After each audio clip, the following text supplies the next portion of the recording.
We're going to get started in just a moment. Here comes our panel now. Welcome back, everyone. Bienvenue. I hope you enjoyed the excellent lunch provided by GNB and that you had a chance to look at the beautiful submissions for the Open Data Visualization Challenge. Have you voted yet on your favorite? Please do so by 11:15 tomorrow morning. Go to odvc.squarespace.com. I now have the pleasure of introducing Tom Kearney to guide the discussion on building the open government movement in Canada with a particularly sparkly group of panelists whom he will introduce to you in due course. Thomas Kearney est agent principal du projet Secrétariat du gouvernement ouvert au Conseil du Trésor du Canada.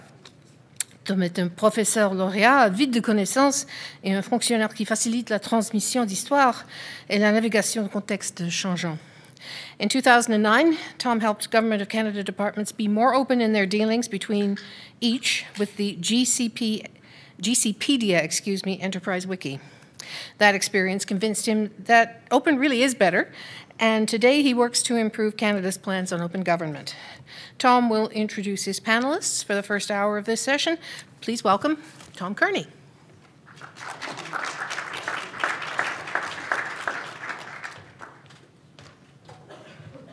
So hello, tout le monde. How are you? Yes? That was not rhetorical. You're supposed to answer? Yay! Yes, good, excellent. So I'm going to switch to this.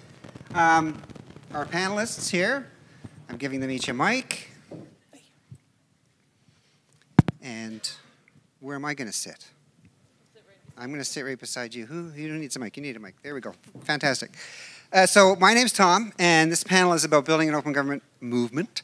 So we have 4 panelists, all of whom are very passionate about community and the rest, and I'm going to briefly introduce them. But first I'm going to introduce the cow. I call this the open government cow. I take him everywhere we go. And he's just a little reminder. Anybody know the joke? Knock, knock. Moo. Moo, the interrupting cow. Moo, the interrupting cow. Basically, the idea is I throw the cow at you if you talk too much. It's just a reminder that we're to, everybody gets equal voice. So by introduction, I'll start with Lisa. Lisa Rablick, journalist, passionate about community, of course, startup media. And a fun fact, she's the voice of Dunkin' Donuts training. Didn't know that now, did you? Sarah Taff, curious, open-minded, determined, rode the Cabot Trail.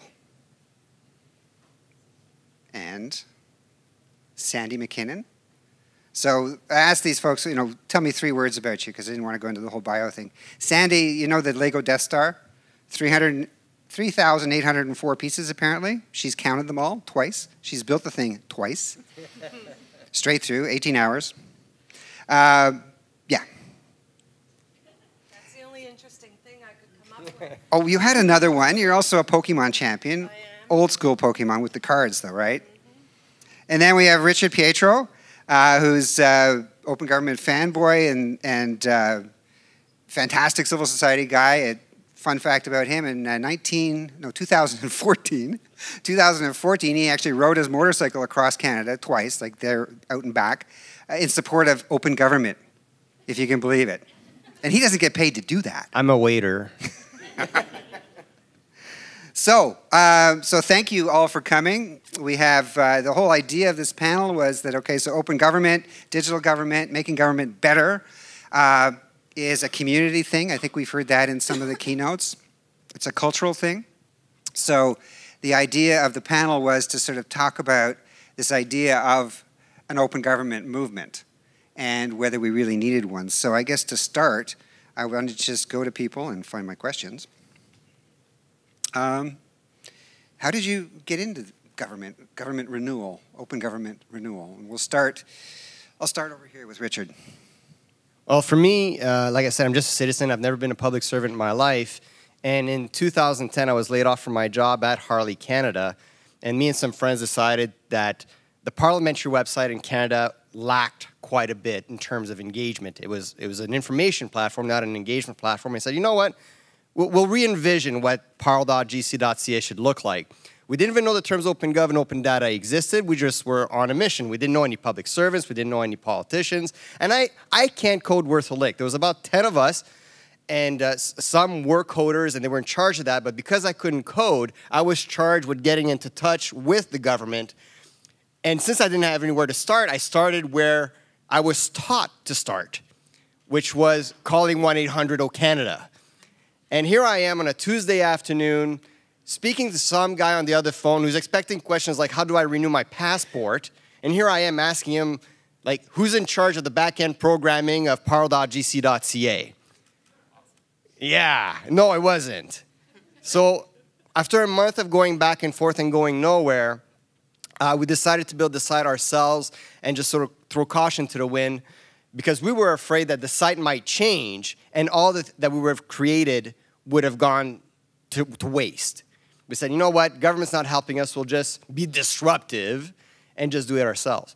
As it so happens, about a year or two later, the site did change that we couldn't anticipate or that we didn't know about, and the project Citizen Bridge is now in ruin because of that. So ever since that moment, I said, never again do I want somebody trying to be engaged with government but does not know where to start or have an entry point that's beyond, that's only 1-800-O-Canada, and that's how I got involved in the space.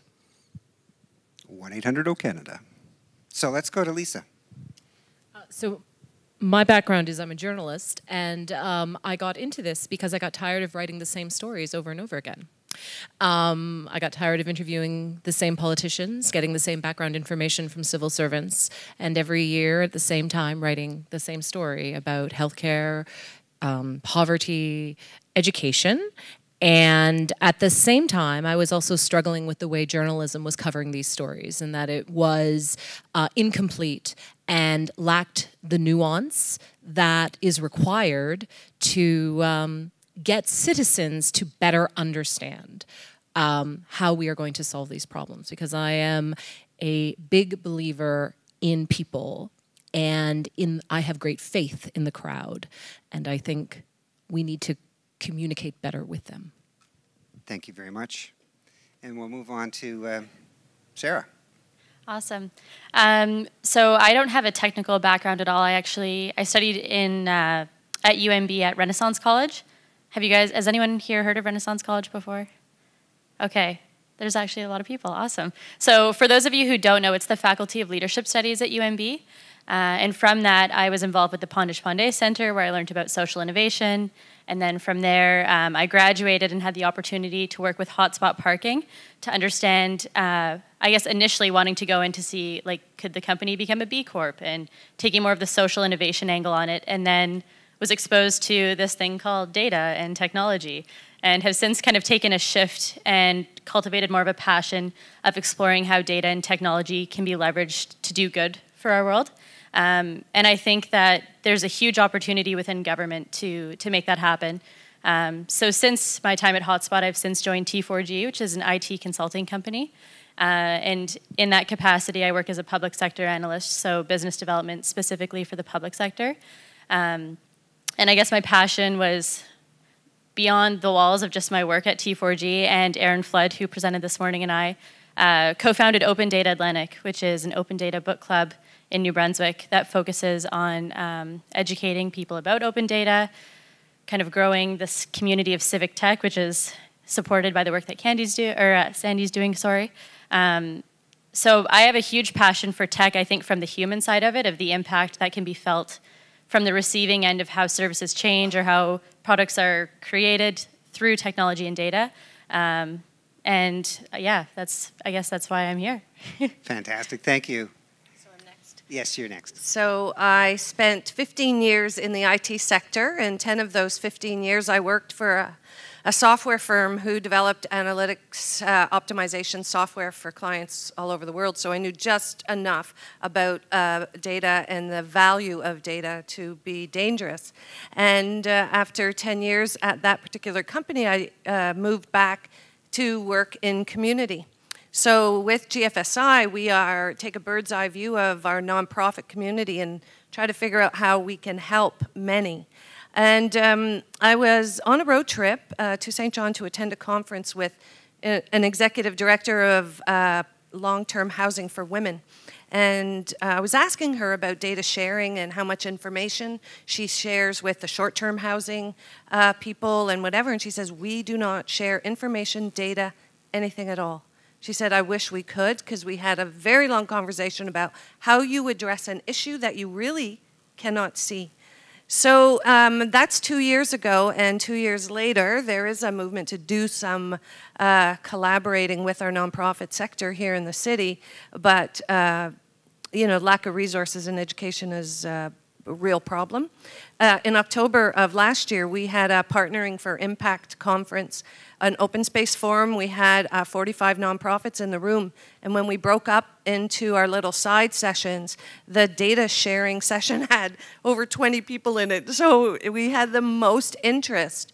Well, that was great. So we had this session, we took names and numbers, and everybody's interested in sharing data about what do you do next. So this is where I come from. It's like, so what? Okay, we have 20 people, and now what? So that's, I think that's where we need to improve. Thank you very much. So obviously, 4 folks pretty into it, pretty passionate, into people. I love the people angle. I come from a social sciences background myself, although I've always worked in tech. I forgot a couple things on the slides, so I just want to reiterate our purpose, which I did cover briefly, but from my perspective, coming from the federal level, it's, you know, part of it is thinking about what can we do to support the stuff that happens on the ground, right, which is you guys. Because we're in our ivory tower in Ottawa, and, you know, the real work happens in communities like this. And I'm not in a position to say, yeah, here's your money. It's not like that, but there might be things we can do to help. The other thing I just wanted to point out here is, so hang on, this is the conversation slide. Let's go back one. Slido. So some of you may have run across this morning if you were in one of our sessions. So pull out you've all got digital devices. We're encouraging you to use them. So pull out your phone or your laptop if you've got a laptop, and open your browser. Go to slido.com, slido.com, and when you get there, enter in that number, N as in Norman, 210. And basically what this allows you to do is add questions. So really that's the only thing we'll be doing here, is you can ask questions to the panel, or even just make comments as you're listening, and we'll revisit those in a few minutes. And you can also vote on questions. So if somebody adds something that you like, you can vote that up, and that'll move it to the top of the list. So everybody got that? Slido.com, N210. Because I'm going to move to the dog picture now. So the dog picture is there to help raise your oxytocin levels, which is a community hormone thing, and make you all feel good, right? Because, you know, we're building community. Yeah? Yeah? Okay. So I should have questions for you guys. I do have questions for you guys. So do we even need something called an open government movement? Yes. Next question. I don't know. Do you guys have an opinion? Should it be called the open government movement, or should it be called something different? Well, you can call it whatever you want. It's what does it mean, and what does it mean to citizens? When citizens hear the term open government, what do they think it is, and what do you as practitioners think it is? And if the two definitions don't jive, then you have a problem.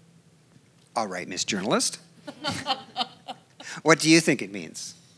Well, to be perfectly honest, when I listen to practitioners, I'm not sure.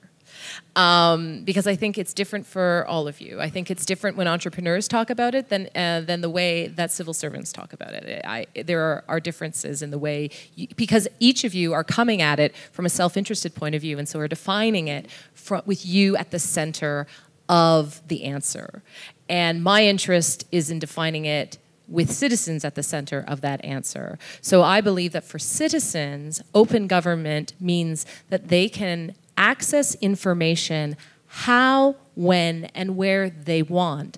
And I think the how is really, really important, because I don't know how many citizens actually want to access raw data sets, right? There might be some, but I think the average citizen is looking to understand how government works and how the information of government and the services that government provides helps them make the decisions that are right for them and their families, and allows their ease of use of services.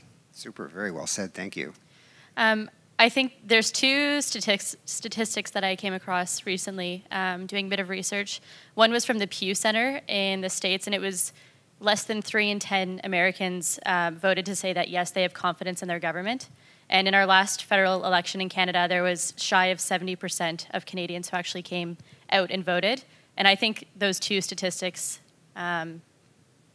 give perfect grounds as to why we need an open government movement. They're scary. They are very scary. Yeah. Trending the wrong way. Yeah. Sandy, do you have anything you want to add to that? Well, I guess the only thing I'd add, Lisa, I will agree with you. I'm coming from, you know, how can open government benefit the nonprofit sector? So for me, I don't really care if it's open government, but it needs to be open funders. You know, we need our funders to open up their data. We need a lot of openness in data collection. So I think the government piece of it is so limiting, because I know that government data is not just government data. There's other data included also, and in some of the portals. And so I think the term government scares people, and then everybody's worried about their own personal information and security, and then becomes, you know, this big, huge thing. But open society, maybe? Yeah, just open data, open Canada, open something else. But open take the goodness. government out of it, because then you can include funding organizations like United Way National and community foundations and people that are housing a lot of data that is being collected on the ground level that is not making its way up the supply chain there.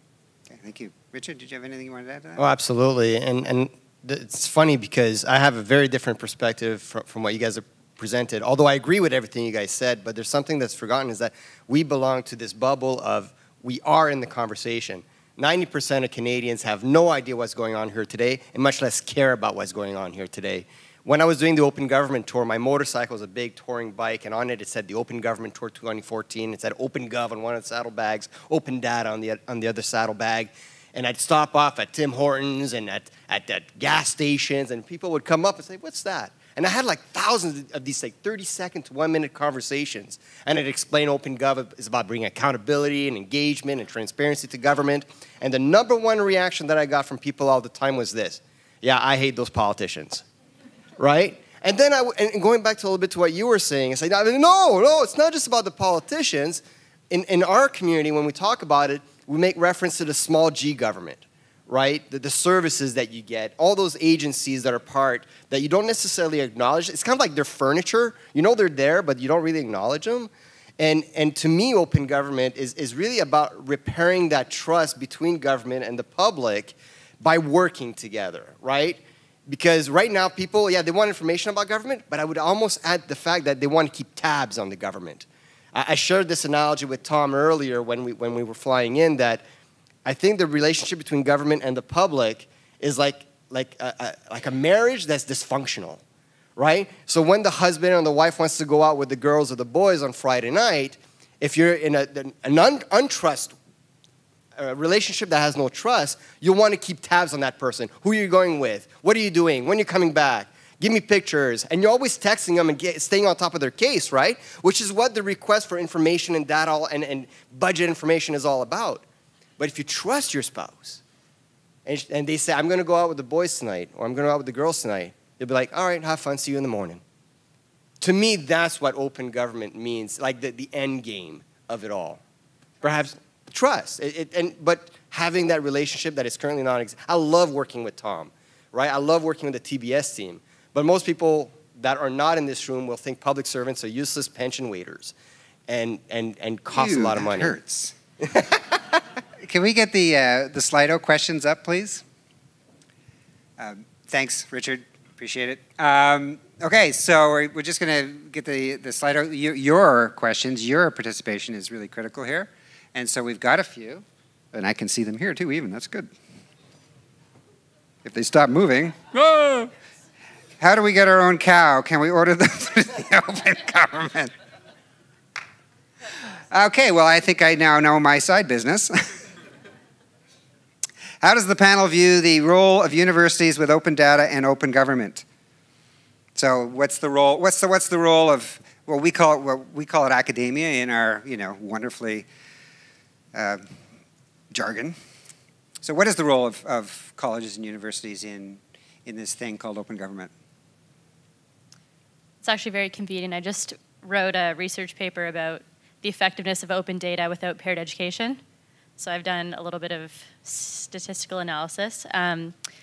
Because I had this question of, Aaron and I go and do these open data sessions, and half the time we go, like most of the room hasn't heard of open data, hasn't heard of data. So it's an opportunity to educate, to say, like, this is how it relates to you and your view of the world. And as I was kind of thinking about it, I said, oh, okay, so the federal government wants open data to be this thing that's going to build trust, that's going to lead to economic development. And then I thought further to say, okay, well, how many people can actually help make that happen in terms of the innovation piece? And I looked on StatsCan, actually, on the post-secondary education data.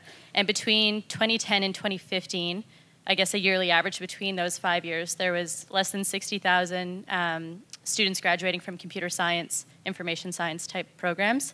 And if you add in like the graduates of business, of engineering, of any graduate program, thinking that they probably have some level of analytical skill or perhaps ability to develop an app, that's still like less than a quarter of graduating students every year. Kind of the whole STEM thing, right? Yeah, so it's like if we want to have open data be this thing that's going to drive innovation and economic development in our community, and less than 10% of Canadians can actually meaningfully contribute to it, like that just doesn't seem very balanced. So I think universities and colleges and education in general, there's a huge opportunity for continued education in the space of open data. They have a role to play in enhancing that literacy, right? Yes. Right. Yeah. So I would ask of the person who asked that question, what role do you want it to play? That wasn't rhetorical. Anybody? Who asked the question? What role? Because are you asking as a researcher? Are you asking as an educator? Are you asking what role do you want universities to play? They're massive, huge public institutions that play multiple roles. What role do you want to play? And so go. And you know, to Richard's point, if it is like a marriage, people have a little more trust, maybe with their educational institutions. And definitely our government has found a way to work with our educational institutions across the country. They've seemed to have made it work. I know New Brunswick is doing some great things here with the New Brunswick Institute of Research, Data and Training, NBIRDT,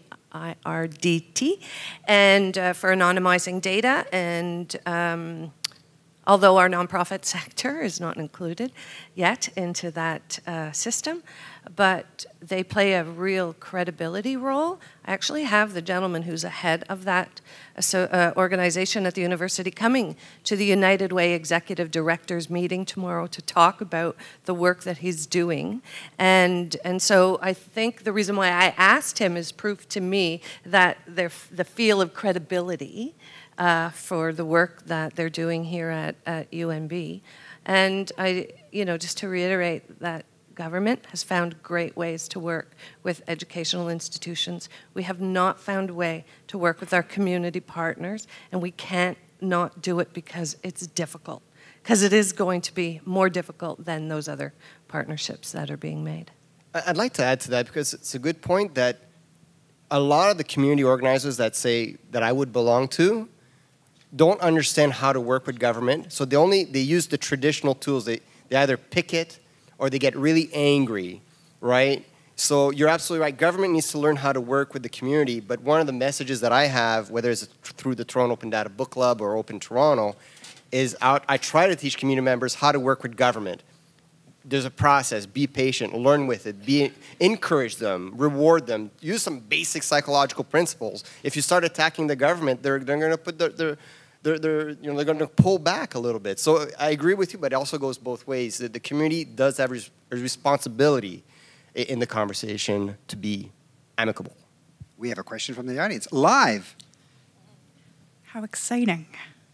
Hi, I did not write the anonymous question, but I'm very interested in the anonymous question. My name's Carmen Ellison. I work at UNB in the research office, and I'm very interested in finding out more about what you guys think the role of university researchers might be in doing more, better, faster, greater in all of the things you're talking about. what are your best ideas for how researchers might be involved more than they are now? Well, my personal interest is in research that affects change. So, and my interest in data, and whether it's open government or open data, is always in what does it get me? No, having this data, how can this data be used to actually fix a problem and find solutions? So what I would love to see UNB researchers doing and other post-secondary researchers doing is helping to solve the myriad of problems that exist in New Brunswick and Atlantic Canada, using that expertise and diving in and using your knowledge, using your networks to solve these problems. I think there's one role that I could see, which I'm sure there's a lot of different roles out there, but one in particular is educating the citizens, like what research is happening, how are they conducting their research, and I guess to Lisa's point, like what is that leading to, how is that creating some kind of change? There's a Seth Godin, I don't know if anyone here follows Seth Godin, he had a blog post a week or two ago, and the basic message was raise the bar for the masses, not raise the bar significantly for a small group of individuals. So I would say that there could be a potential opportunity for researchers to help raise the bar for the masses in terms of educating on what they're researching, how they're researching, and what that research is leading to. That's a whole science literacy thing, you know? Yeah. Sorry, I want to add something else real quick that is forgotten in this conversation. I call it the Freud versus Skinner argument, right? Like, we have a lot of people like me in the community that says we need open gov, there's a need for it, blah, blah, blah, but it's all based on observation, experiences, things along those lines. It's not rooted in empirical data. When people like Kent come around and have like solid research that supports my very Freudian perspectives on open government, it helps prove my point. Because I'm not going to do the research. I don't know how to do the research, but I know I know there's something truthful about what I'm saying. So that's how the research helps me. Okay, we're going to go to Derek. So to answer Lisa's question about thoughts, so Sean and I were just talking about this. I think one of the things universities can do, and I think part of it's also what government can do, is government gets out tons, like a large chunk of the research that universities do, both the academics and also like grad students and even undergrad students, comes from government funding, whether it's federal, provincial. I mean, most of my research is tied to SSHRC funding, NSERC's another big one. Making any research public. So you get public money, in response your data is accessible to the public, and you publish your findings in journals that are publicly accessible, because most journals out there are not. Unless you're tied to any of the university networks, it's hard to get access to these journal articles and this research. I think that's one thing, and I think the other thing that would be awesome to see is I think universities are mini governments in their own right, and so how could universities model open government within their own structures and within how they do things? And what I would add to that is in publishing, everyone needs to publish in a way that the audience will absorb and understand it, right? So if we were to use a lot of the ways, the peer-reviewed journals that academics publish in, I enjoy reading them, right? That was my role as a journalist. When I was in newsrooms, I was the person who read all those journals. I'm the one who read the CRTC reports. I followed the NEB. I was that crazy girl who loved reading 3 or 4 binders and finding the stories buried in them. But that was my role as a journalist. And I think what all of you need to understand, that with the collapse of journalism, right? And my world has collapsed. We have pushed the task of explaining and providing context to citizens, to all of you, because our newsrooms are empty. And so you can't just continue to spread information the way you always have on really boring government websites, in academic journals nobody reads. You need this information to be written for your audience, and your audience are parents. Your audience are teenagers trying to figure out their future career. Your audience is elderly seniors who are online because that's how they communicate with their grandchildren who live on the other side of the country, particularly if they're in Atlantic Canada. That's your audience. And where are they? Because they sure as heck aren't on the 10th click from gc.ca or gnb.ca. They gave up. Right? That's why the first speaker here who was here from the government of Ontario talked about how they learned that people were Googling to figure out how to figure out something about prescriptions. That's right. They're on Google. They're not on your site. So where are they? And talk to them in the language they use, not your language. Excellent point. And I take it to heart. And I work for the government and have some influence over some little tiny parts of some things. And have seen that, you know, where people are Googling and they're coming into a data set on veterans of the First World War. And they get a data set, and they don't want the data set. They want to look up their grandfather, right? Which they can do, but they have to do it. It's in a different place. Well, a great example, actually, and it's on the CBC website, so God loves CBC, but the Paradise Papers, I went looking in it. I was curious. I want to know what Canadians are in there. And I'm like, what are all these corporations? I don't know who owns these corporations. I want to know who owns the corporations. There's a thing called beneficial ownership. So we're going to go to not to Trello. It's my other favorite tool. It's to Slido. The top voted question coming up here. Private sector has been collecting and selling consumer data for years. Why do you guys think the response to government doing this is different for citizens? Well, I asked that question at the last panel, so I'll let you guys answer. Do you mind just do me a favor? I want to make sure I answer the question correctly. Ask it again. So private sector has been collecting and selling consumer data for years. We know this, right? Why do you think the response to government collecting consumer data is different?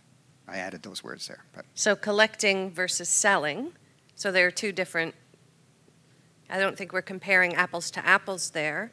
I think with our Canadian anti-spam legislation and some of the data protective parameters that are set when we are on the web and doing things, I feel a little more comforted, but I don't mind government collecting data on me at all as a Canadian citizen. I understand the benefit of it, but I think our biggest problem is, or issue we need to address is finding a way, it's a marketing campaign, that Canadians will understand the benefits of this. Not just why we're collecting it, but what is the benefit at the end, the solution. This is what you can do with it.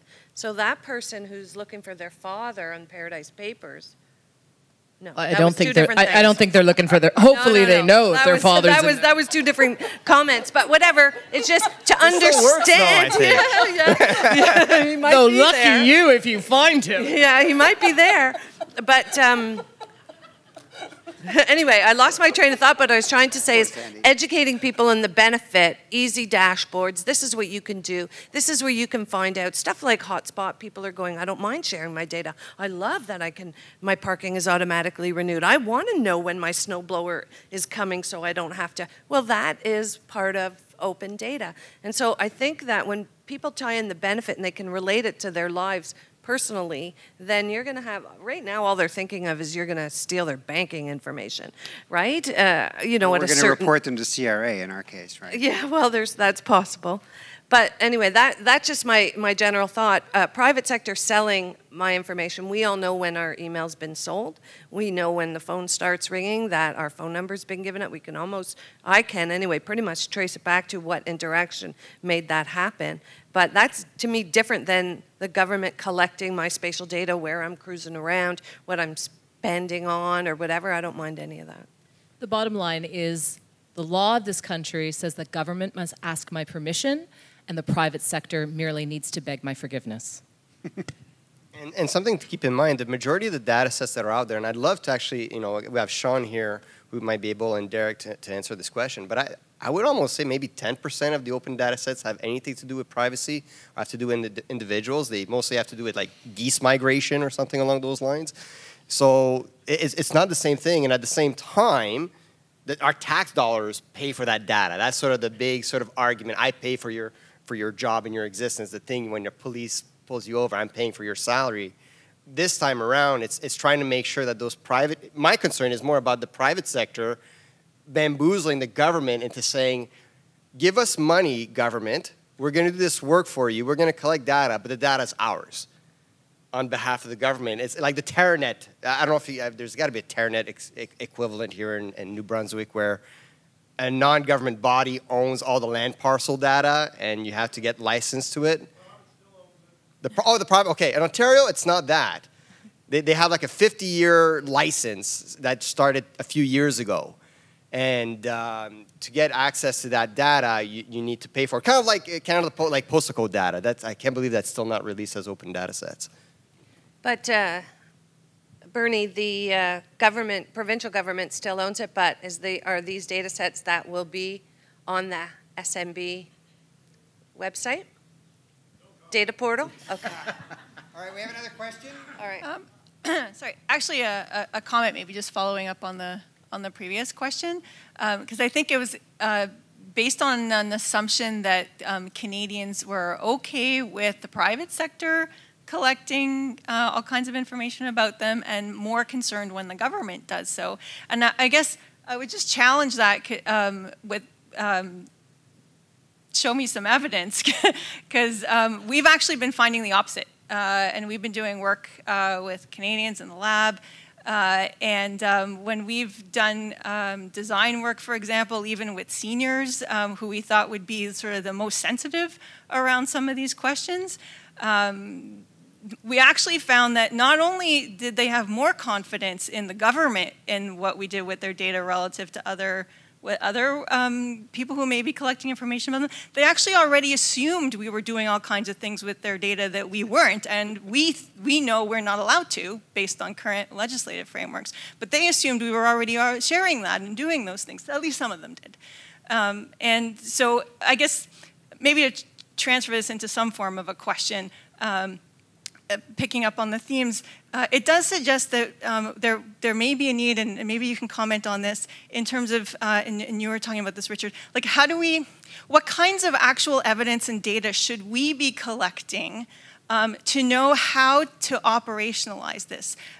We've been starting to do some thinking in our organization of surveys, responses, understanding what exactly Canadians are and aren't comfortable with how we transact with their data and exchanging. But I'm just curious with the panel on how you see. Can you just tell us who we are? Oh, sorry. Forgive me. I'm at the Employment Social Development Canada, and this largely pertains to the work through Service Canada. Thank you, Natalie. So the question was, do you remember the question? Well, what data do you need to be collecting? Oh yeah, what data should we be collecting on this question of privacy, right? Is that what it was? On the question of privacy.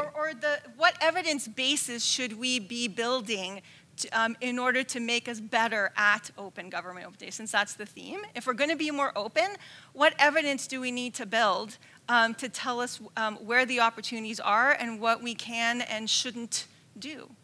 Yeah, and I think there definitely is a question around that. You know, in that original question, there was an assumption that Canadians are happy with commerce collecting their data, but not government.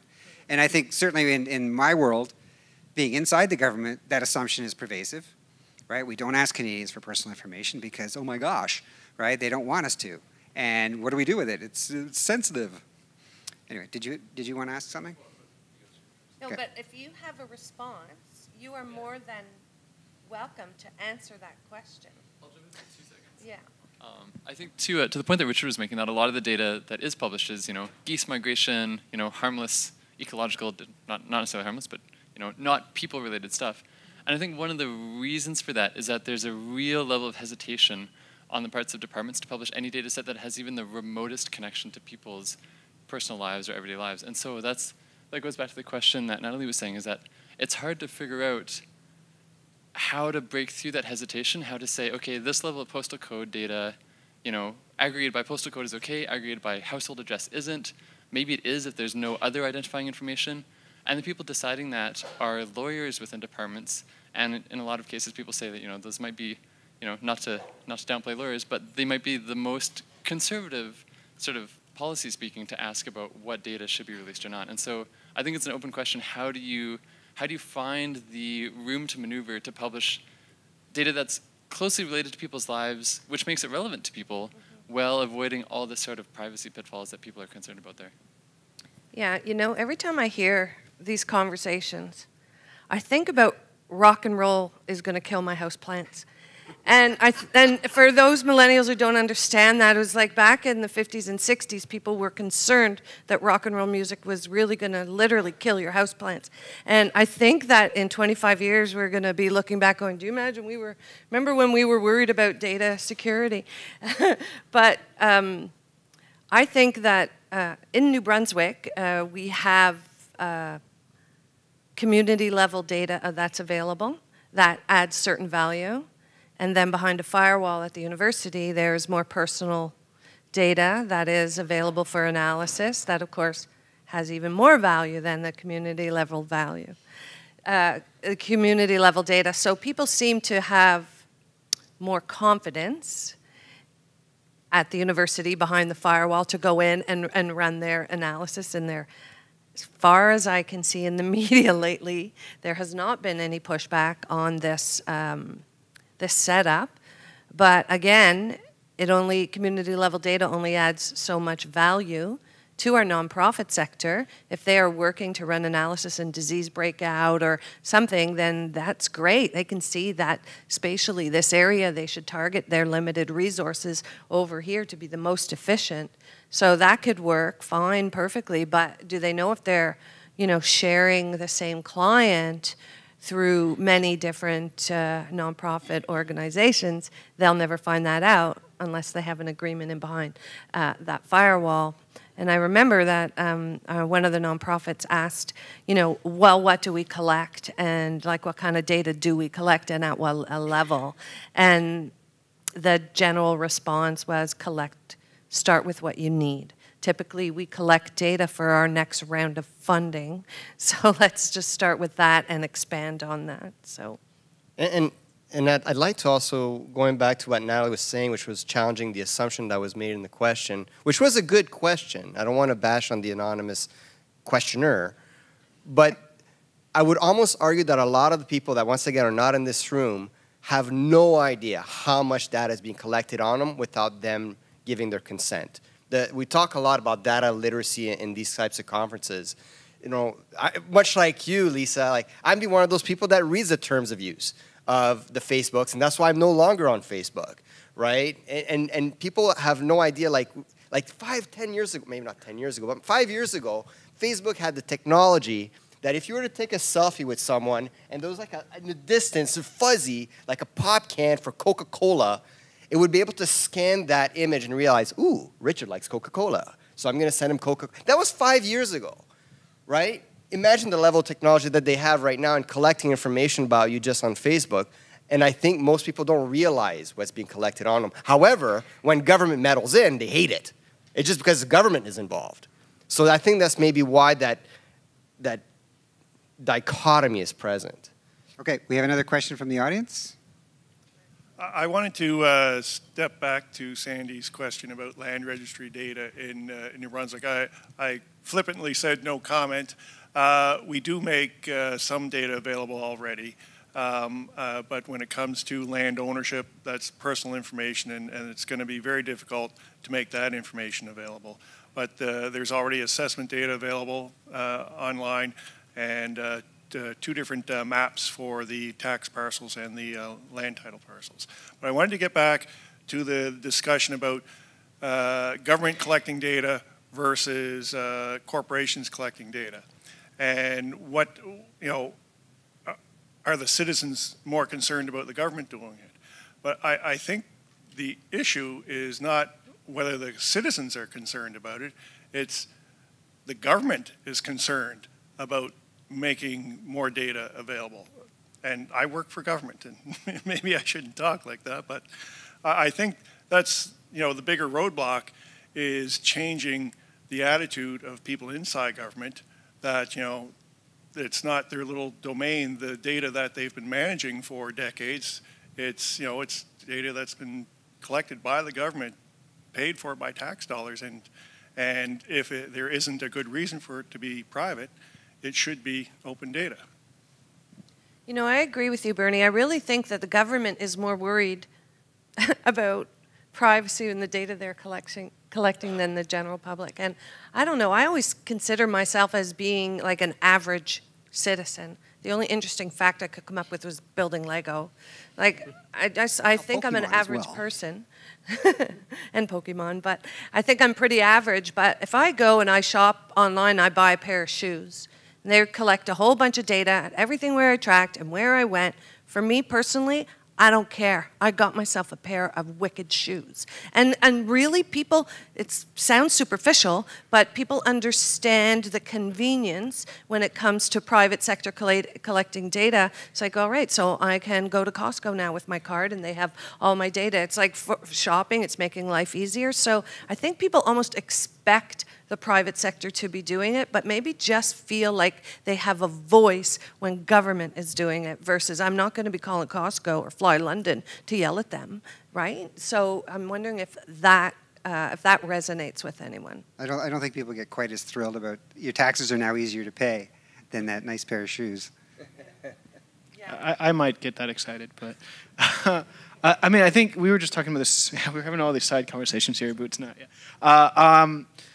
On the data question, I think there's two key factors that really drive this dilemma, and I think it's a real dilemma. One is around agency. People feel like they have a sense of agency when it comes to the private sector because if I don't like it, I can stop using the service, I can stop buying whatever. With government, I don't have that agency. I'm stuck. If I don't do things, I go to jail or get charged. It's a bit different. So people feel more locked in with government. They also feel like they have more voice. But I think the other thing, which is really interesting about it, is with the private sector, they just do it. They just gather the data. With government, we always ask, and when we ask, we usually get a no, and then we're kind of stuck with that no for, what, a while? And that's the difference, is we ask permission because we're supposed to ask permission. And but people assume, but I think the other dynamic is that even though that's the case, people just assume that we're collecting their data. And then they're surprised and angry. Well, they're surprised when we aren't, and they're angry when it causes them to get worse services, or when we ask them again and again and again. So it's almost like this communication dilemma where citizens think that we're gathering their data, and they're not happy about it, but also angry when we're not doing it. And at the same time, we don't know how to gather their data because if we ask them, they're going to say no. But then we give them bad services. But if we collect it, then they get angry at us. But we give them good services. It's a real mess.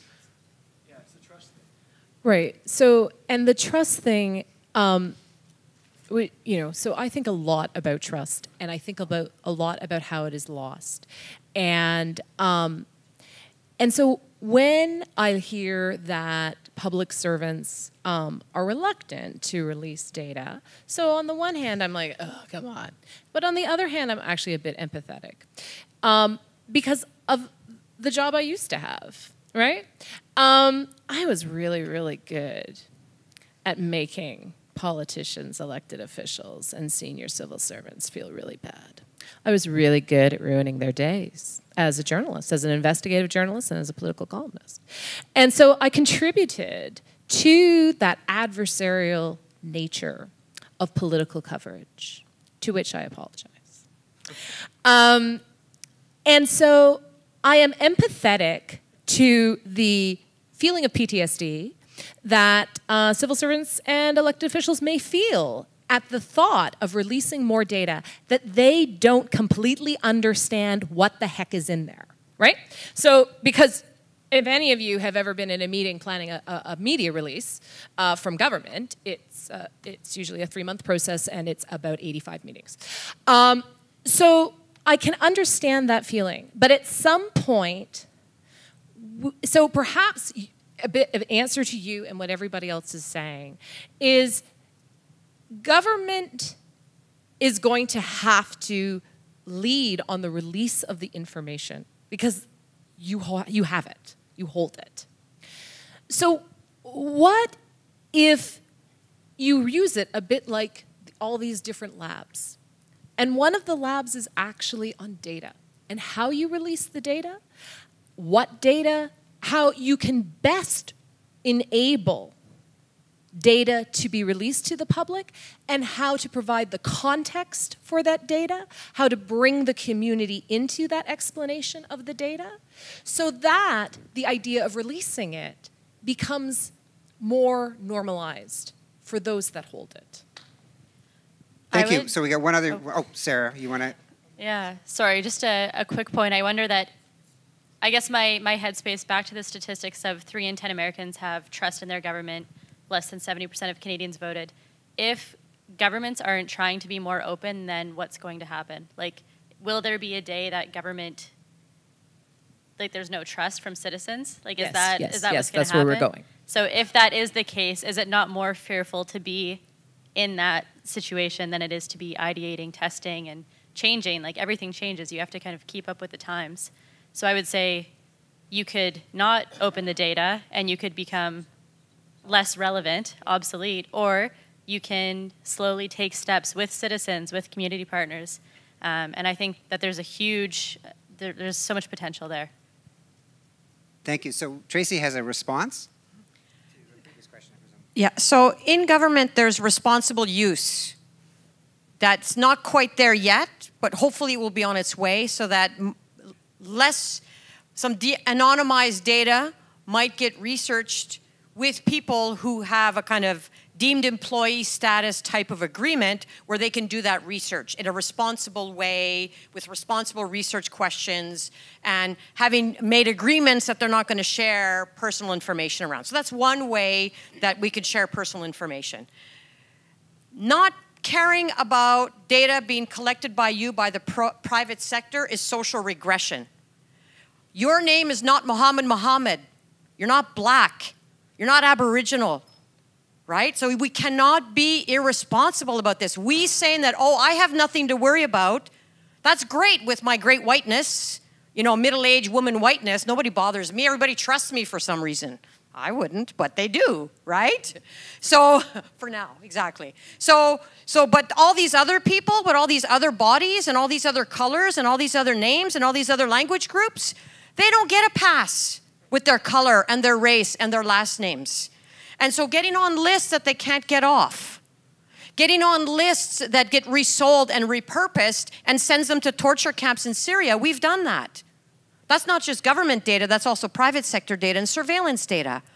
And corporations are reselling data back to government because our laws don't allow responsible use. So we buy data that circumvents government regulation so that we can do extra surveillance with those data, and then we don't tell people what we're questioning and what we're asking.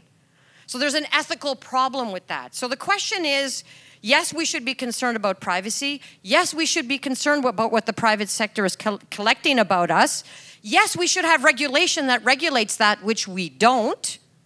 And yes, I feel good when I have like my shoes and stuff. I'm picking on you right now, but you're not, like other people say that too.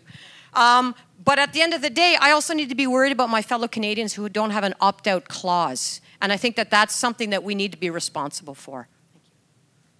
Wow. Tracy's so mild-mannered. Did you have something quick? Okay. And then I'm going to get to this. Yeah. And mine is not so much a question, but a comment and a challenge to the room on data and how we see the business sector as partners until we figure out the solutions that we're chatting about. I challenge all of us in the room to see our business partners when we approach them for our project development and ask for resource support, that we can also, or instead, challenge them for data sharing to get the ball rolling. And there's a lady in the States, her name's Mallory Soldner. She's a TED Talk girl, check her out. And she uses the term data philanthropy. So imagine in New Brunswick that we have a French fry producer that serves 1/3 of all French fry sales. Imagine what we could do with world hunger if we had that high level of food insecurity data. Thank you. Sorry to cut you off, but Lorna is making eyes at me. I'll keep this quick, but so far today in all the different panels, I was downstairs earlier this morning, but we speak of open government or open data is the government's choice. When, how should we release data? But if you look back over the last 5 years, all the greatest data discussions we've had has all been leaked, hacked, stolen. The data is coming out. Any data worth talking about is coming out, and no government can stop it, period. So the question should not be, should we have open data? Effectively, we have open data. We just don't know where it is yet or who's going to give it to us. The government discussion should be, this data is coming out if people want it. How do we prepare for that? Are we the ones who give it? Do we control the flow? Do we set up the protocol? Or is it simply taken from us? But so far, we keep talking about like the government is in control of this stream of data. And if you've worked for government or you've done any research as a consultant for governments like I have, they're not in control of the data stream or the cybersecurity for that matter. So like Paradise Papers, great. I mean, I love that. But that was illegally obtained. That was leaked. And that repository of that data thought it was probably secure. I mean, just WikiLeaks itself. So the data is open. And we have to stop pretending that we can control it and put together the protocols to live with open data now. Thank you very much. Okay, so we're going to have to wrap this up. I'm very sorry, but time is what it is, and we don't control time. There's some great questions on Slido that we didn't get to. Rest assured, that doesn't go away. That stays, and I'll be looking at it and reviewing it with the team when we get back to Ottawa, and try and answer some of those questions. I mean, I see them as thought-provoking to our teams as we're grappling with some of this stuff, as well as for blogging material. Now, can I get the final screen up? And first of all, I don't know what our, yeah, so stay in touch. In terms of open government at the federal level, we have a wonderful portal. I invite you to come visit, tell us how much you hate it. Basically tell us how to improve it, because it's always a work in progress. It can always get better. Follow us on Twitter, OpenGovCan. We want to hear from you. Tweet at us. We are launching our open government engagement for the development of our action plan, basically on Wednesday here, by the way. So we want to hear from you as to what you think should be in the federal open government action plan for the next 2 years. And thank the panel. This is your cue.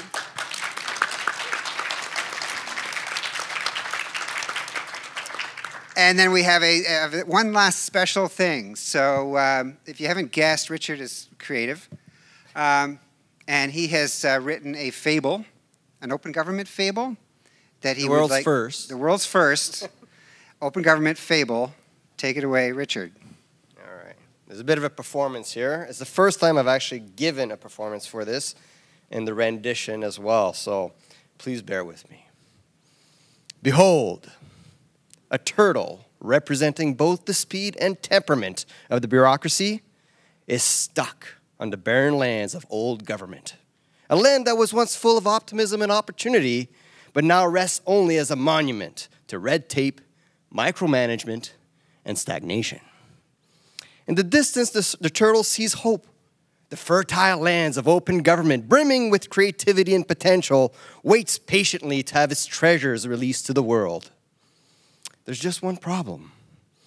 A dangerous road swarming with angry trolls separates these two lands, and these trolls would love nothing more than to crush any slow-moving turtle. Knowing full well that its current home is no longer sustainable, the turtle is forced to begin its slow journey towards open government. Inch by inch, it travels forward, all the while using its mighty shell to protect it from the vicious trolls. However, the persistent beating is taking a toll, and doubts begin to fill the turtle's mind. What have I done? The turtle asks itself. My old home may not have had any opportunities, but at least it was safe. And then suddenly, a especially loud troll spooks the turtle, makes it retreat back into its shell, an instinct that can only lead to disaster because it only further provokes the trolls. The turtle is now sitting helplessly in the middle of the road. Trolls taking turns, bashing it into oblivion. The turtle is losing its energy. It's feeling weak. It's hurt. The motivation that once filled its soul by open government fades. It's become hopeless. Then seemingly, out of nowhere, comes a beaver. With it, our strange tool that it uses to hold back the onslaught of the trolls. And they seem to be working. "Come along now, turtle, I'll help you through this," says the beaver. "Here, use these. They'll keep you safe. They'll also help you move a little quicker." The turtle is shocked by this turn of event and confused by the tools. However, support from the beaver is helping the turtle find its courage, and the tools do show some promise. The turtle cautiously pokes its head out and makes use of the remarkable technology. Together, the turtle and the beaver march forward, and the turtle's confidence begins to grow. Surprisingly, this unusual pairing is able to resist the trolls. And as they continue to fend off the attacks, and as they continue to pick up speed, the turtle and the beaver begin to trust each other. Through this adversity, they've become a formidable team, and the trolls have no answer. Eventually, the turtle and the beaver make it to the land of open government safe and sound. There, they begin a new journey of growth and exploration, and they also choose to take on another mission: help other turtles stranded in old government navigate their way through the dangerous road and bring them to the land of open government.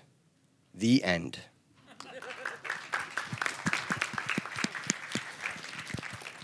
Thank you, Richard, and thanks, panel. I guess you're going to say thank you. Yes.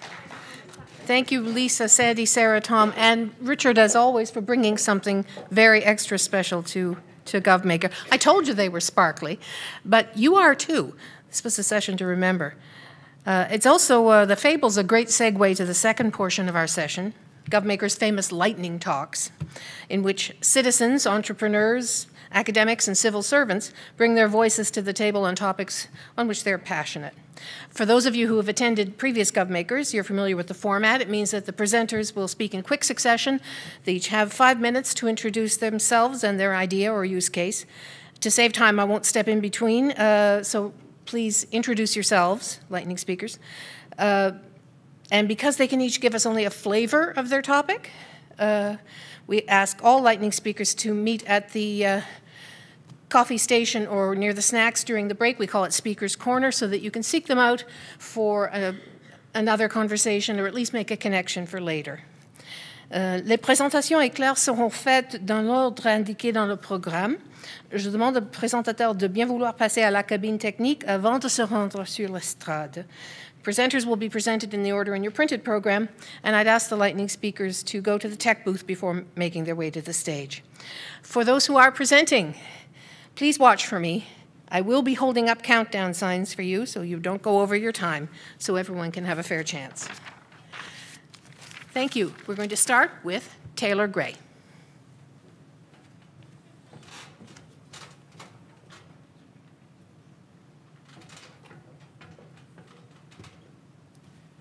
Good afternoon. My name is Taylor Gray. I'm the Director of Research at a firm based in Fredericton called Objective Realities. We specialize in market intelligence and issue salience. My background is in corporate governance, and I've grown from corporate governance to just governance in general. But before I built a company, I had to come to terms with what is governance. So over the years, I came up with a definition that I think is moderately actionable, at least. And governance is the practice, the structure, and the culture of decision-making, plain and simple. Now, we have a lot of work that's been done by various academics and private sector people on how to make decisions, how to implement decisions, how to evaluate implementation, how to monitor, how to follow up, how to feed back to the next decision-making process. We have less and less work, though, that's been done on what should we be making decisions about. Because whether it's corporate governance or it's public governance, if you look towards the next year or the 2 years, you simply don't have enough time to address everything that's of interest to absolutely everybody. So you need to find a way to come up with a governance agenda. We think we found a way to do this, and we've been working with private firms as well as public sector entities.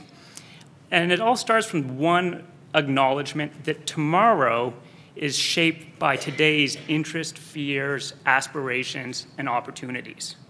So what we're interested in today, collectively, has a strong probability of becoming reality tomorrow, if enough of us are interested in it. right? If we could take this message of open government, and so 90% of people in New Brunswick cared about open government, trust me, we would have an open government at the next election. You know, this is how democracy slowly moves forward. So what we've done is we've created an online tool that monitors 150,000 data sources worldwide, and we analyze about 3.5 million data points a week in real time to try to figure out what's important to people. So what we're monitoring is online news media, print media, thought leaders, opinion articles, but not social media. We do use social media for something else, but not in this tool. So what we can come up with, do you mind just hitting the arrow key maybe, Jesse?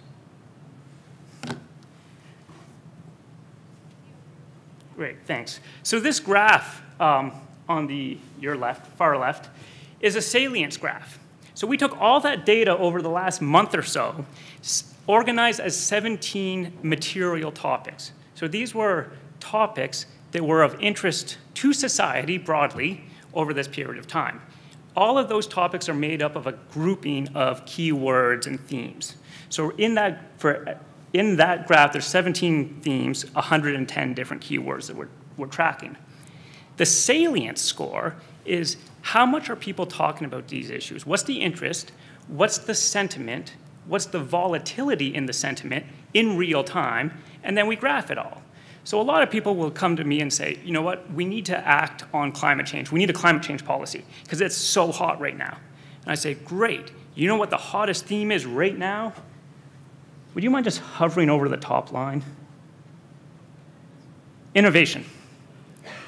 We're about 6 trends down before we even get to climate change.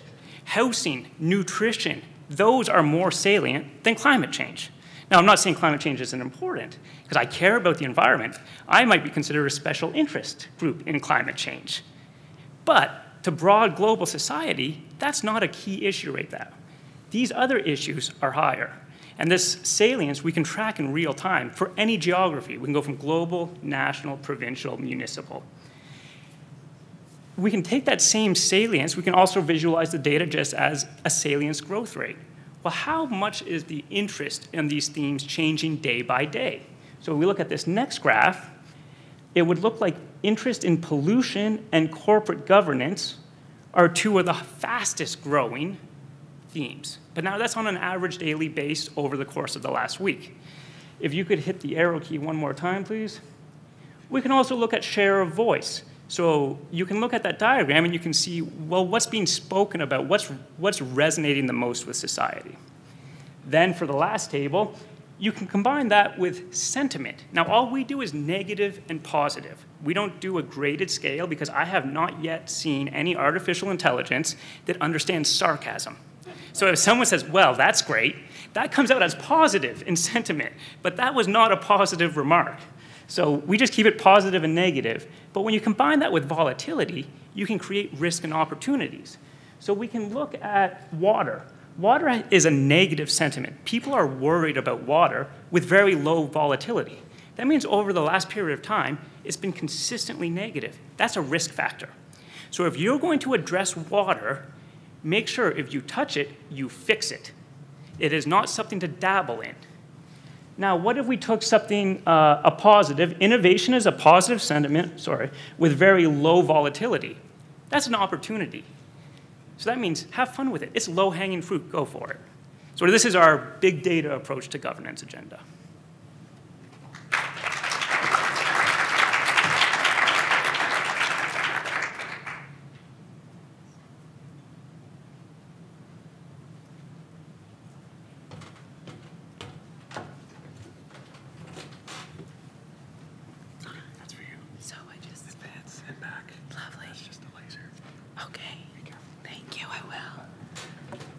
Oh, and I'm going to be speaking Greek.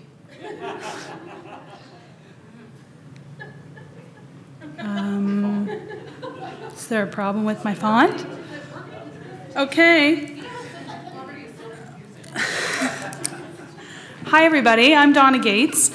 I'm the Executive Director of Living SJ. I won't bother with my my clicker. I think obviously we have a font problem, so apologies for that. So one of, okay. Well, the numbers don't lie. Maybe go back there if you don't mind. Oh, okay. Would you mind going back to? The first ones are in green. If you don't mind, though, can you go back to that? Thank you. So at least you can see the numbers, and I can speak to that. So I'm the executive director of a network in St. John called Living SJ, and we are working on the very, very complex problem of solving generational poverty. You'll understand as I begin to speak that I am not a data person, but I'm beginning to love data in a way that I never knew I could. So what you would see from those slides, if we could read them, the title of that slide should be child poverty. So you can see that St. John has really, really horrific rates of child poverty. Our work focuses on 5 priority neighborhoods in St. John. You can see 88% in one of our neighborhoods. That means 88% of children are living in poverty. In St. John, it's 34%, and our national average in Canada is about 17. So St. John generally has about double the national average of child poverty rates. When speaking about general poverty, so all ages, Nova Scotia and New Brunswick would be tied for first place in our country. Really, really sad. Maybe if you could advance to this. Yes. So I'll speak to this one. This is how we are structured within Living SJ. So we have a network of business, government, neighborhoods, and nonprofit. And I'd like to pull out a couple of really, really specific things there. I said business. So you have to have business at the table. And what's really interesting when it comes to data is that people who live in business live in the world of data every day. And that's what drives the decisions they make. So that helps drive us in the decisions we make. The other thing I mentioned there was government. So obviously government at all 3 levels is a really, really important audience for us. And the other piece around neighborhoods means that we have people with lived experience as part of every team that we operate. So you can see that there's 4 buckets of information of teams there. So we have employment, neighborhoods, health, and education. So those 4 areas are where we are focused. Each one of those teams has, as I mentioned, government, nonprofit, business, and neighborhoods on it, and they all have targets attached to them. I think I'll just leave that up because I think the rest of my slides are written. So earlier this year, the provincial government gave our community an incredible opportunity. They have allowed for a $10 million social innovation fund for St. John. So we are building a living lab in our city around how we actually tackle this complex problem. So what does that mean? So that means that we are looking for ideas and projects that we will test, measure, and implement to really, really understand how we're going to solve this. It won't happen overnight. Poverty takes years to root, and it'll take years to solve. But one of the things that we are doing is making sure that data and measurement are part of everything we do. So a particular project could be something like, let's follow 30 single moms for maybe a year. Multi-year funding is really, really key, 3 to 4 years, and understand what the barriers they face are to engaging back into employment, to the education pieces that their children face, and the gap that they face by living in a priority neighborhood in St. John.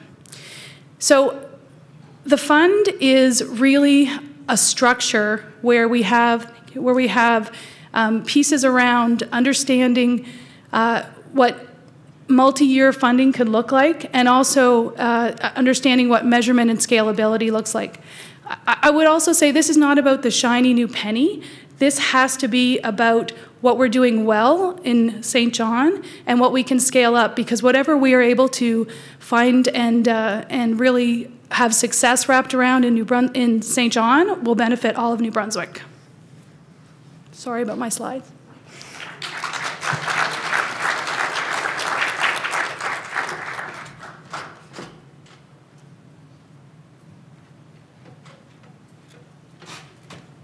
I'm terrified to see what my slides might look like. Woo, good. Good afternoon. I'm Janet Durkee-Lloyd. I teach in gerontology and psychology here at St. Thomas University in Fredericton. Oops, okay. This isn't meant to be, although I do have this cow. Cool. I'm one of those academics that likes to do research for community good. And so I'm working on a project currently about empowering New Brunswick older adults for mobilizing knowledge effectively. So I'm currently working on the beginnings of a study that's looking at the information-seeking behaviors of older adults in New Brunswick, especially with regard to how they access information on provincial programs and services. Now, nothing like stating the obvious, 65 is not 75, I know. But I wanted to make the point that sometimes when we talk about our aging population, particularly seniors, we lump them all into one group. They're not a homogeneous group. And early on in my research, it's quite clear that we're dealing with a fairly strong digital divide in terms of this population. When I look at the population so far between 65 and 74, they're somewhat comfortable with accessing information online. They're doing things like Facebook, talking to their grandchildren through FaceTime, email, and Service New Brunswick is very popular, that all-time vehicle registration renewal. But then when we get to the 75 and older population, not so much. And they are not interested or comfortable in accessing information online. And that poses a lot of challenges. And interestingly enough, they're most interested in getting their information from the real people at telecare and extramural. Let's see. Whoops. So a few things I want to highlight about barriers to accessing technology. I think it's really important that our seniors be able to access information. Increasingly, as we move more towards digitizing our information, this is important. But there are three barriers that are very critical that we need to look at. One, particularly in the context of New Brunswick, is literacy. There are several reports that make note that about 89% of New Brunswick seniors are operating at a below the level 3 PROS literacy proficiency rate, and a large majority of those are at level 1. In my initial analysis of the provincial guide for information for seniors on government services and programs averages between a level 8 and a level 11 PROS. So it certainly is not accessible to this population. Financially, we know that sometimes technology, the tablet, the phone, the mobile device, certainly can be a financial barrier. And based on the 2016 census report in New Brunswick, about 20% of people over the age of 65 are certainly economically challenged. The third thing is physical. And of course, challenges for older people like eyesight, arthritis, and these sorts of things are barriers that we need to be mindful of when we're looking at trying to embrace the use of technology in terms of accessing information. However, be not discouraged. We should not be defeated. We need to harness the power. It has been my joy my entire working life of working with the aging population, and I see that as having been quite a positive thing. You know, New Brunswick currently holds a distinction of being the oldest province, and I think we probably will maintain that for the foreseeable future. So we don't need to look at that as a negative. I see that as a fantastic opportunity to try to develop technologies and ways for older adults to access information, government information and services. So older adults are a rich resource. They are keen to work with. I highly recommend them as a population. Engage them as research partners. They're very committed, and they'll even recruit for you too, which is always a positive. So when we embark on this endeavor, we can improve the digital lives of not only seniors in New Brunswick, but all New Brunswickers. Thank you.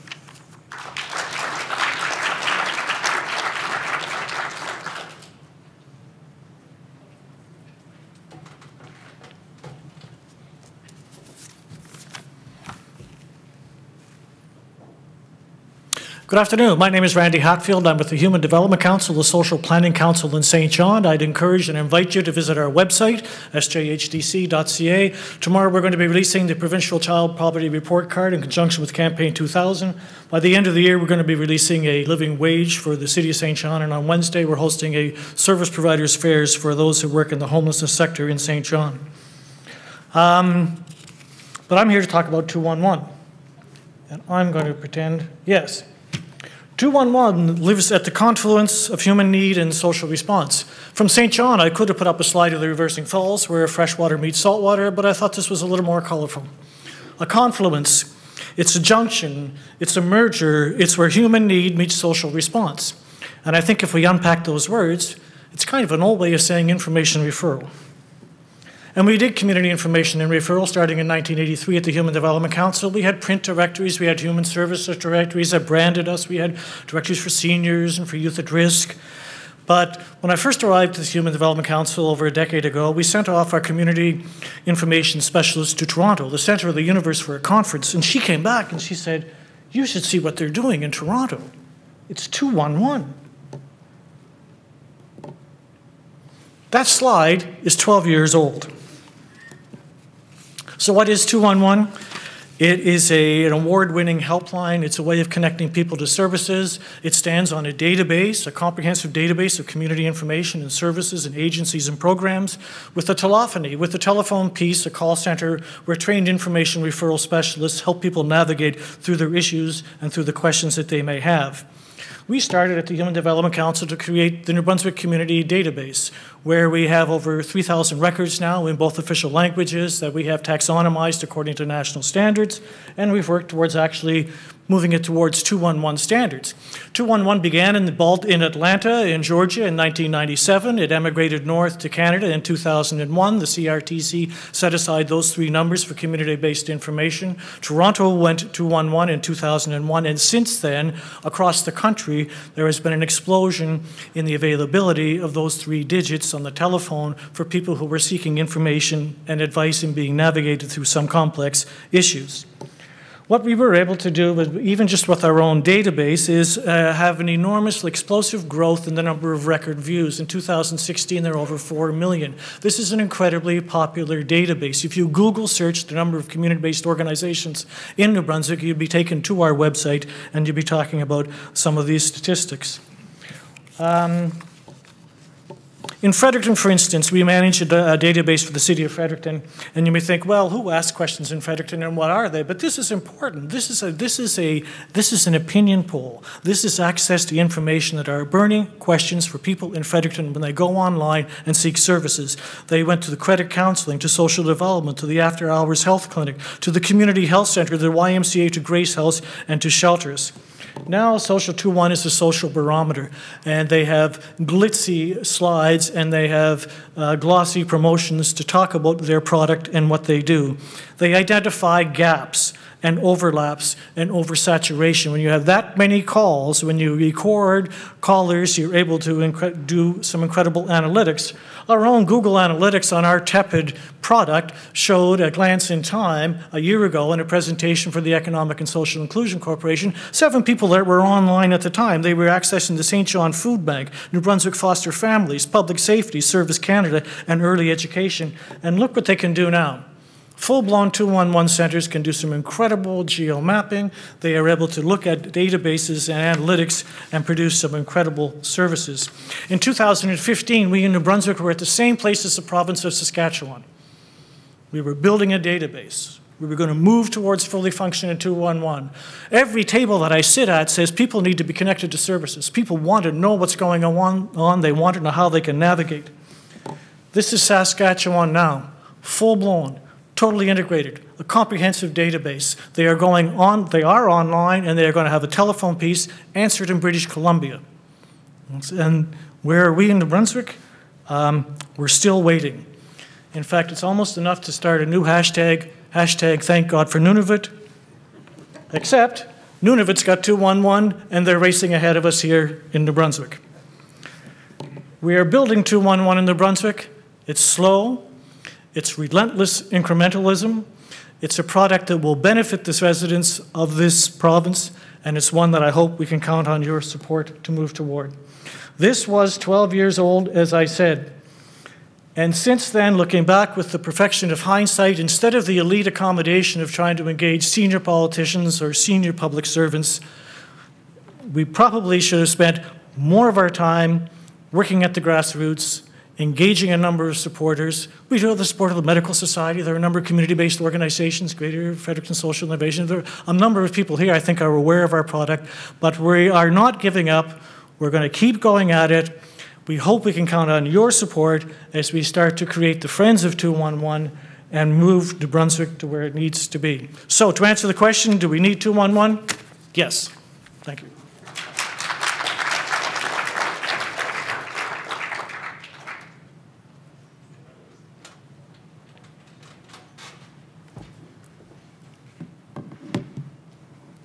Hi, my name is Caroline Jose. I'm working for the Maritime Sport Support Unit.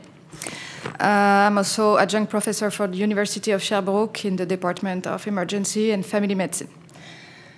So I want to present you the Connect project. So it's a research project, but I think the collaborative idea around this project fits really well in this conference. So before starting, I will just give you a little bit of context.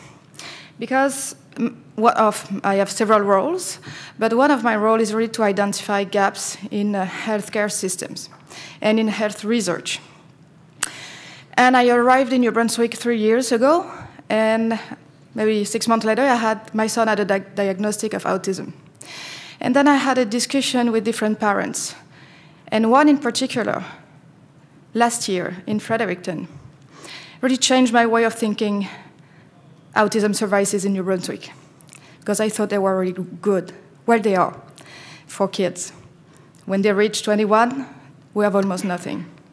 So the discussion was turning around this parent that were advocating for his son and for 10 years asking government to do something about it, to have a care center, to have different support or services for his son when he will grow up.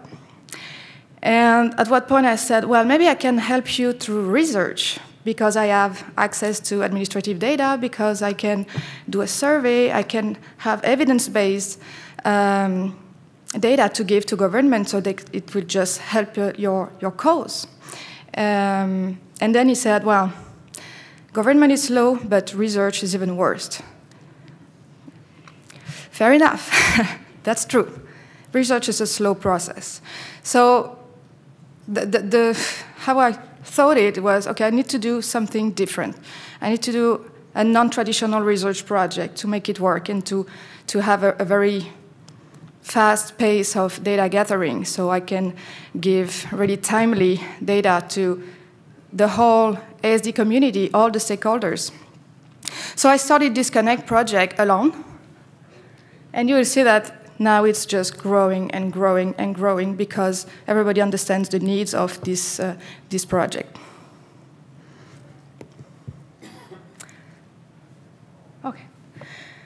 So it started with a New Brunswick scope, just looking at adults from 18 to whatever. And then I was asked by researchers from other provinces, well, that could be fine if we had a maritime-wide project like this. I said, fine, okay, no problem. And then I was asked by Newfoundland, Labrador, Quebec, BC. Everybody wants to do the project, actually, because it's the first of its kind. So I have to stick with the Maritimes because I'm working for the Maritime Sport Unit.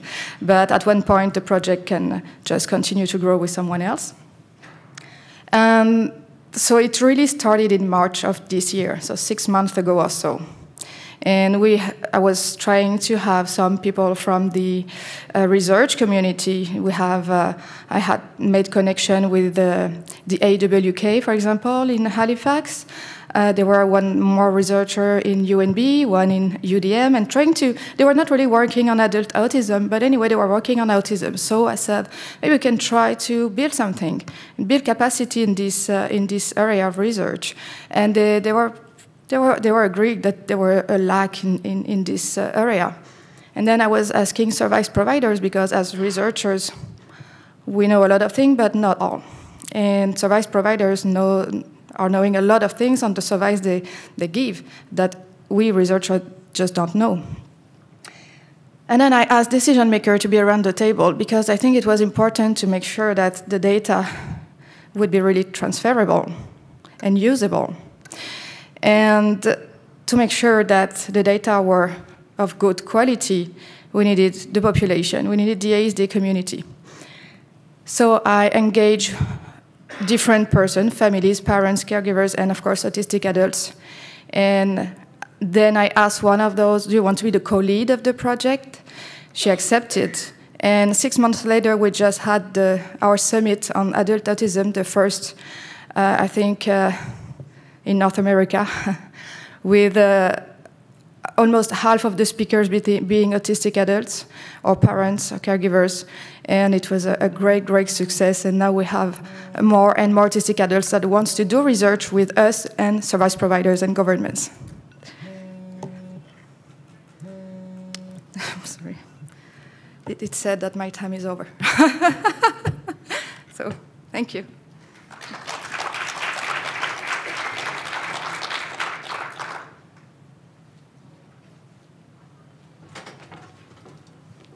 This one's a puppet show. Just kidding. So I'm here talking about our next action plan on open government, or our next plan on open government, federal, TBS, Treasury Board, Secretariat, federal government. So what do we mean by open government? So this is our answer to this question. It means more. It means it's about making government more accessible. It's about more open data. It's about more open information, so documents and reasoning behind decisions and that sort of thing. And it's about more dialogue and collaboration, which is the piece I'm most passionate about. So lowering the barriers, getting people involved in solving some of these problems, which a lot of you guys have been talking about today, and it's awesome to see it happening sort of at the local level. And our challenge is what can we do to enable it at the national level. A few things we've learned over the years. So we do action plans every 2 years, and typical question we ask, one of the questions we ask is, why is open government important to you? And this is comparing 2014 to 2016. And one of the things you'll see if you look towards the bottom, the healthy democracy one, the orange bar, has grown quite a bit since 2014, 2016. So a lot of people care about open government because of the healthy democracy piece, which might have something to do with the state of the union south of the border. The other one that's big is the economic opportunity one. You'll see that the blue bar is quite long, and that was 2014. A lot of people were into open data in the day for economic opportunity. Last time around in 2016, that dropped off quite a bit. So kind of interesting changes happening there. Now, limited sample size. Both those sample sizes are less than 300 people. It's just those that came to an in-person session who actually answered that question. So we do this under the auspices of something called the Open Government Partnership, which is an international NGO, basically. 70 some odd democracies have joined it, and when we join it, you make a commitment to produce a plan every 2 years. You make a commitment to produce that plan in collaboration with civil society. So it's not to be created by the government by itself. It's to be created through consultation. And then it's monitored and evaluated sort of very, very, very publicly. So our action plan is released every 2 years. It contains these things called commitments and milestones. So commitments are the big things. There might be 12 or 20 of them. And milestones are sort of the steps along the way for each commitment. They're international, so our cabinet actually looks at them. They're published publicly. They're internationally evaluated, so the Open Government Partnership actually hires an analyst to come and basically audit it to see how well we did in terms of creating it and in terms of the implementation. We self-report up on it regularly, and most importantly, we create it in partnership with others. So part of what we do is we report on progress, and this is our tracker, we call it, the dashboard. It's available at open.canada.ca. You can basically click on any one of those boxes. Each box represents a commitment, and when you go in, you see the status report, and you also see, and this is kind of the neat bit, we asked commitment leads, we call them, the people who are running the commitments, to identify their challenges. And so the commitments aren't all going beautifully. There are challenges that we discover. And part of the opportunity here is for others to engage around that challenge. So we hope to kind of build up on that and build partnerships within each commitment area. Some of the other things we're doing, we have open.canada.ca is sort of our big digital presence. we have what we call the Open Government Directive, which is an internal policy instrument for the federal government. But it essentially directs departments to, first of all, inventory all their data and information that they have, huge task, and then to make it open if at all possible. So somebody earlier was talking about, we should be making this open, and that's the principle behind it. Of course, it's not easy. It's complex. It's fraught with all sorts of obligations around privacy and security and the rest of it. And frankly, it's just a lot of hard work. And towards that end, we also experimented with something called an open government pilot, releasing draft documents available. So onto the plan. We are starting the process of creating our next plan. We're sort of at the left here, collecting ideas. Next June, we'll be finished. So between now and then, we're going across the country in-person sessions, the first of which, by the way, is on Wednesday here across the street at the Crown Plaza, 9:30. Come on over, free coffee, maybe even donuts. We'll also be all over online at a variety of places, probably Twitter, the big one. But come and check us out. OpenGovCan is the hashtag. I believe in this. So open government is about transparency plus participation. It's you people, and it's folks like you that complete that formula with the participation piece. And that gives us effective, efficient, and accessible government, accountable government that's better. And that's it. Get involved. open.canada.ca. In the cap.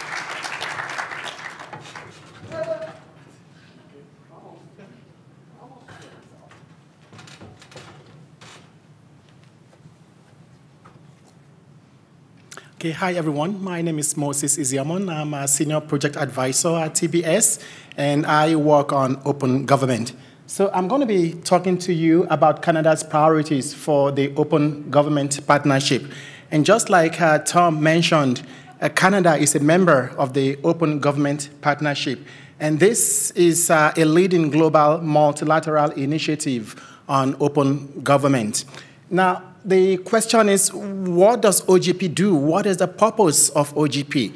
Well, what the OGP organization or initiative actually does is to, secure commitments from countries to promote transparency, to empower citizens, to fight corruption, and of course, to foster and harness new technologies to support governance. And doing all of this in collaboration with the private sector, with civil society, and of course, the academia. Now, the Open Government Partnership was actually created in 2011, and at the time, it was founded by 8 countries. It has since grown to include 74 member countries. That is amazing.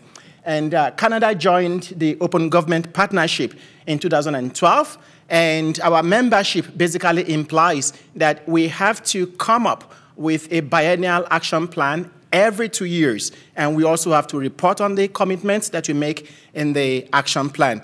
Tom mentioned that just a few minutes ago. Now, we have been in OGP now for about 5 years, and something remarkable happened about 2 months ago. So our president, the president of TBS, Minister Scott Bryson, announced that Canada would actually accept the role of the co-chair of Open Government Partnership. Now, what that basically implies is that right now we are providing some support to the lead government co-chair of OGP, and that is Georgia.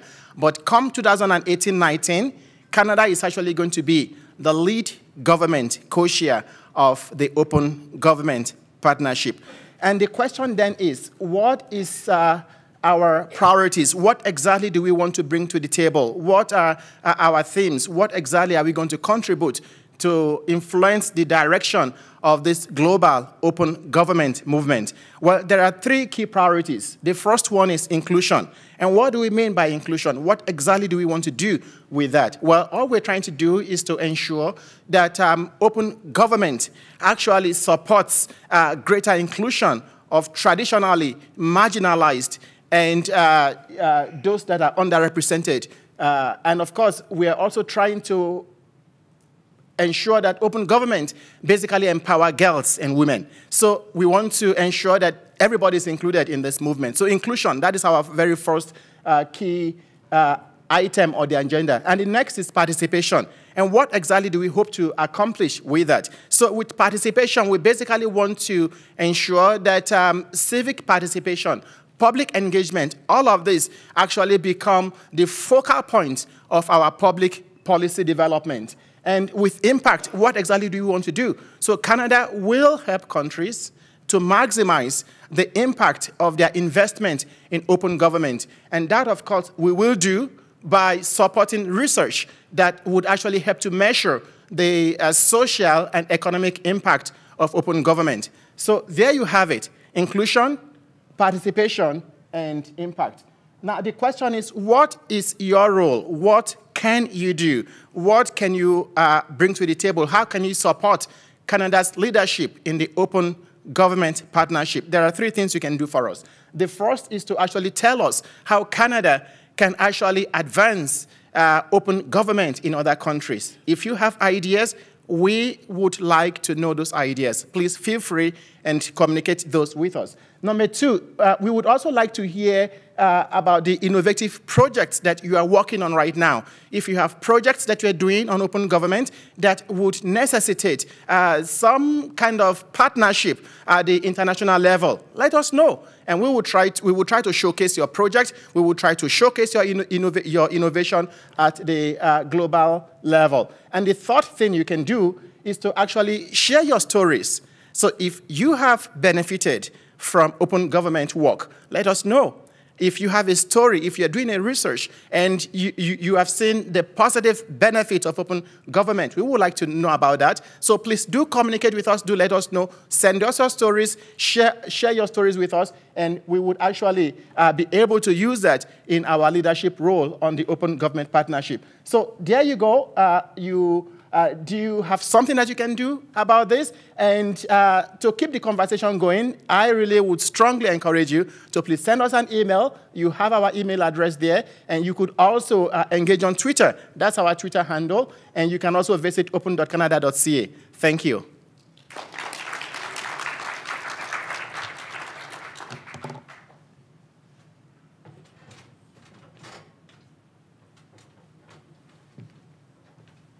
Me again. I'm sorry. Do we have slides? Just a sec. So I'm going to be reporting on an experiment that we've been conducting. I haven't been personally involved with this, but this has been some of the other folks in the open government team have been working on something that is, I think, you've heard it a few times today. There's been mention of procurement and how procurement is sometimes an issue.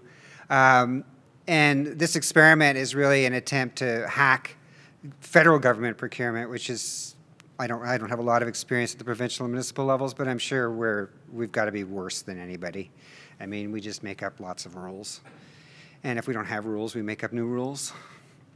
And as soon as I have slides, I'll get going. Where's my cow? Somebody throw it? I'm kidding. We're up? We're up. Thank you. Sorry. Okay, so agile versus waterfall. So the reference here is to development, right? Waterfall being a very sort of an older approach of planning stuff out versus agile, which is groovy and new and quick and fast. So the objectives were to create an agile, scalable model for improvement, for procurement. And you do it without changing any rules, basically. So, and the case study that we're talking about refers back to this open by default pilot I mentioned earlier. The specifics aren't really that important. It's driven in part by our minister. That quote there is from our minister earlier on, basically pushing us, us being public servants writ large, to simplify this procurement process. So there's a picture of a waterfall. It looks nice. It's very pretty. It's great. In the waterfall process, you try and define the solution to a problem in its entirety. And then you do an RFP, a request for proposal, and then somebody responds to that RFP with a solution that has to meet your requirements, whether they're good or not. And then 2.5 years later, you receive a solution that's obsolete. So they're pretty, but we don't want to do that. And this is my depiction of the government procurement process, right? It's a maze, and you're in the middle of it. And where do we go from here? I've had to live it from both sides. It's just oh my God. Okay, so and there's a picture of a dog. Golden retriever, of course, because I have two. But the point of this picture is agility, right? The dog's in an agility course. So that's agile, waterfall, agile. There, good. So this is a picture of a very old document, 1724. And what this is, it's actually a challenge. This is the challenge document. It's relevant to the presentation, honestly. It's the challenge document for determining, a challenge to determine latitude within 30 miles. And it was 20,000 pounds. So what we're doing is we're really trying to replicate this type of thing. So we did a challenge, and some of the key parts of it is challenge-based. It was an open-ended challenge. We defined the problem, not the solution. It was fast. We did it in 2 months, and at the end, there was lots of open engagement with the vendors during the process, and at the very end, we actually awarded the contract the day of. They did kind of a Dragon's Den type thing, and there you go. So our learnings, sort of 3 main learnings, and some of these you would have heard before. I'm sorry Hillary's gone, because the first one is prioritize users, right? Users are important, we all know that. And in this case, our users included the vendors, which is kind of a unique take on it, right? The vendors, the people who are trying to sell to us, and as well as the people who are ultimately going to use the product. Number 2, embrace agile. So this whole idea of being quick and iterative, and you don't try and define everything out in advance. You know you're going into an unknown. You define the problem as best you can, and you keep coming back at it. And then finally, this whole idea of smart contracting with the challenge-based procurement and defining the problem and hustling. So as I said, I was not involved in this, but the people who were, they hustled. And so, what's next? So this particular project was dealing with a usability issue in our portal, like one little part of our portal that we're hoping to roll out across other things. And it's actually digging into search and how search isn't working and what we can do to make it better. But what we're hoping to do in the future is look at accessibility. So these are issues challenges that we have at the federal level to being open, right? One is, can people find this stuff? We talked about that. 2 is it accessible? And 3 is official languages. So we're going to do a series of challenges to try and address this. And that's it. There's that keep in touch slide. You know what to do. Thank you, Lynn.